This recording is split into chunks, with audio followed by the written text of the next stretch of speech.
தேசிய கட்சியாக இருந்த காங்கிரஸ் மாநில கட்சியாக விட்டது என்று பாரதிய ஜனதா உறுப்பினர் ராஜீவ் பிரதாப் ரூடி கிண்டல் செய்ததை அடுத்து லோக்சபாவில் சிறிது நேரம் அமளி ஏற்பட்டது.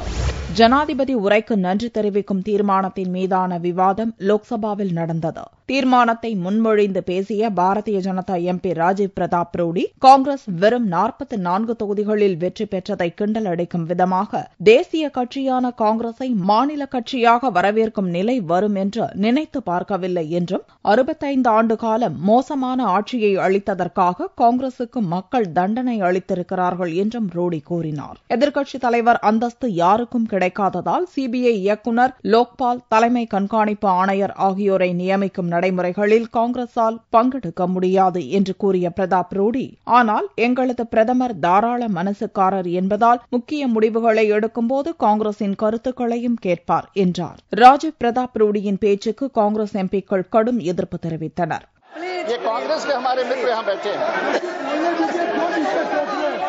முந்தைய ஆட்சிக் காலத்தில் யாரையும் பேசவிடாமல் செய்தது நீங்கள்தான் என்று பாரதிய ஜனதா உறுப்பினர்களை பார்த்து காங்கிரஸ் எம்பிக்கள் கோஷமிட்டனர். இதனால் சபையில் சிறிது நேரம் கூச்சல் குழப்பம் காணப்பட்டது. சபையில் அமைதி திரும்பியதும் ஜனாதிபதி உரைக்கு நன்றி தெரிவிக்கும் தீர்மானத்தின் மீதான விவாதம் தொடர்ந்தது.